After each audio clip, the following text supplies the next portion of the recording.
जब तक हम अपने घर में वो तवज्जो नहीं देंगे, वो मिजाज देखे ना, हमारे घरों में जब नक्शा पास होता है तो टीवी लान भी उसमें होता है, ड्राइंग रूम भी होता है, नमाज की जगह भी होती है नक्शे में।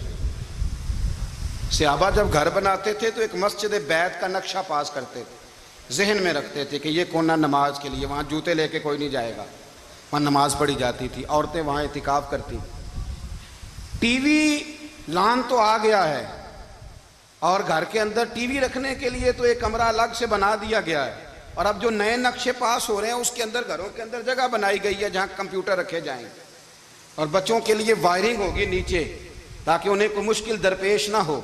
ये सारी चीज़ हमने नहाने के लिए घरों के अंदर इतने इतने बड़े वाशरूम बनाए हैं कि लगता यह है कि सिवाय नहाने के और काम ही नहीं कोई घर में होगा। हर चीज़ आ गई, पर अल्लाह करे कोई तफसीर भी टेबल पे पड़ी नजर आए, कोई हदीस की किताब भी टेबल पे पड़ी नजर आए। अल्लाह करे कि जिस तरह अब्बा लतीफ़ा सुन के आता है तो जब तक सुना ना ले उसे हजम नहीं होता। अल्लाह करे कि वो जुमे में बयान सुन के जाए तो उसका भी दिल करे मैं अपने बच्चों को सुनाऊं। वो नबी पाक की कोई हदीस कहीं से सुने तो घर जाके सुनाए। अबू मूसा अशअरी को ना आपने वजीर खजाना बनाया, वजीर खजाना। तो हजरत अबू मूसा अशअरी कहते हैं कि हजरत उमर को शय खजाने में रहने तो देते नहीं थे। तो एक दिन ना मैं सफाई कर रहा था उस कमरे की जिसमें खजाना रहता था। हमारे तो मुल्क में जो जाता है वो सफाई करके ही जाता है, अल्लाह खैर करे।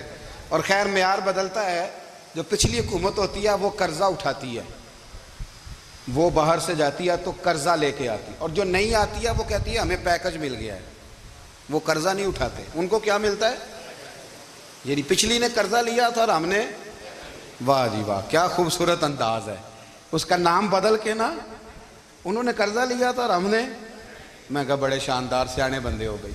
और अल्लाह ताला खैर फरमाए, हमारे जो बड़े शानदार किस्म के दोस्त हैं ना, शानदार, जिनका अदब से नाम लेते हैं, वो अरब के बादशाह हैं। हम तो अरब खाली कहते भी नहीं, अरब शरीफ कहते हैं, अरब शरीफ। उन्होंने पता क्या किया है, उन्होंने इस तरह किया है कि जो कश्मीरियों का कातिल था ना उसके गले में मेडल डाल दिया है। तो यही काम वो करते रहते। उन्होंने पहले उन्हें बुला के मंदिर भी बनवाए थे, हमें कोई शिकवा नहीं, उनकी ज़मीन है, अल्लाह ताला तौफीक अता करने वाला है। पर ख्याल ये था कि चलो कश्मीरियों के ज़ख्म पर नमक ना छिड़कते, 2 महीने इंतज़ार कर लेते, कुछ हालात संवर जाते, कुछ थोड़ा इंतज़ार। हैं हमारे दोस्त, हमारे वज़ीर आज़म साहब जब जाते हैं तो वो फूलों का हार डालते हैं हमारे दोस्त, लेकिन उन्हें वो हदीस याद नहीं कि नबी पाक अलैहिस्सलाम ने फरमाया जब मेरे मोमिन को तकलीफ़ होती है तो मुझे भी गुंबद खजरा में तकलीफ़ होती है। उन्हें ना कश्मीरियों का खून याद नहीं आया, उन्हें बुरहान वानी की कटी हुई लाश याद नहीं आई, उन्हें 30,000 बेवा औरतें, 30,000 बेवा औरतें याद नहीं आई, 30,000 बेवा औरतें जिनके सुहाग उजड़ गए, और उन्हें 1.25 लाख यतीम बच्चा याद नहीं आया जो यतीमी की जिंदगी गुजार रहा है। और इसके बावजूद बहुत बड़े जिम्मेदार है वो। मुझे पढ़ लेने दो आज अहमद फराज का शेर, वो हमारे मकतब, कोई ऐसा नहीं कि वो मौलवी था, वो गैर जानबदार था, पर मुझे आज पढ़ लेने दो उसका शेर। एक कलेजे का दर्द है, पढ़ लेने दो। उसने कहा था कि पढ़ता हूं तो कहती है ये खालिक की किताब है, मिसले यहूदी ये सऊदी भी अजाब, उस कौम के बारे में क्या लिखूं फराज, काबे की कमाई से जो पीते हैं शराब, काबे की कमाई से जो पीते हैं शराब, उस कौम के बारे में क्या लिखूं फराज, कि काबे की कमाई से जो पीते हैं शराब। में ख्याल नहीं आया तुम्हारा सिर्फ दीन ये है कि कब्रें गिरा दो, मज़ारात गिरा दो, फकत ये दीन है। कोई नबी पाक के रोजे की तरफ मुंह करे तो उसे मुशरिक कहो, ये दीन है। इसका नाम मजहब रखा है तुमने। मजहब तो इसका नाम है कि जो रसूलुल्लाह का नाम लेने वाला है वो हमारा यार है, और जो नबी पाक का नाम लेने वाला नहीं, हमारा उससे कोई ताल्लुक, ये दीन है। हजरत अबू मूसा अशअरी ने एक ईसाई को मुंशी रखा था, अकाउंट ऑफिसर हजरत अबू मूसा अशअरी ने। तो हजरत उमर फारूक बोल पड़े, कहने लगे तुम्हें मुसलमान कोई नहीं मिला था, कलमा गो नहीं तुम्हें नजर आए, कश्मीरियों की लाशें नजर नहीं आती, उनका खून बह रहा है, तबाही उतर रही है, और तुम कातिल को गोल्ड मेडल पहना रहे हो। और याद रखना, जब मुसलमानों की बच्चियां रौंदी जाती हो ना तो फिर इस्लाम अमन का दर्श नहीं देता, फिर इस्लाम जिहाद की बात करता है। फिर इस्लाम जिहाद की बात करता है, जिहाद की। वो कौमें गैरतमंद नहीं होती कि जिनके घरों में आग लगी हो और वो गैरों को हार पहनाती फिरे। अल्लाह का कुछ खौफ करो। जिंदगी मुख्तसर है, दुबई में कितने रहे और कितने चले गए। खुदा रहा कुछ, खुदा तुमसे अच्छे तो वो न्यूयॉर्क के राइटर हैं जो कम से कम अपने कालमों में कश्मीर की बात करते हैं। तुमसे अच्छा बरतानिया का वो शख्स है जो कम से कम BBC लंदन पे रिपोर्ट जारी करता है तो कहता है कश्मीर पे जुल्म हो रहा है। तुमसे तो वो अच्छे रह गए। तुमने बात करना तो दूर की बात, तुमने दुश्मनों के गले में हार पहनाने शुरू कर दिए। कल जब पूछेंगे बुला के तुमको अपने सामने, क्या जवाब जुर्म दोगे तुम खुदा के सामने। बड़ी तकलीफ हुई, बड़ी तकलीफ हुई।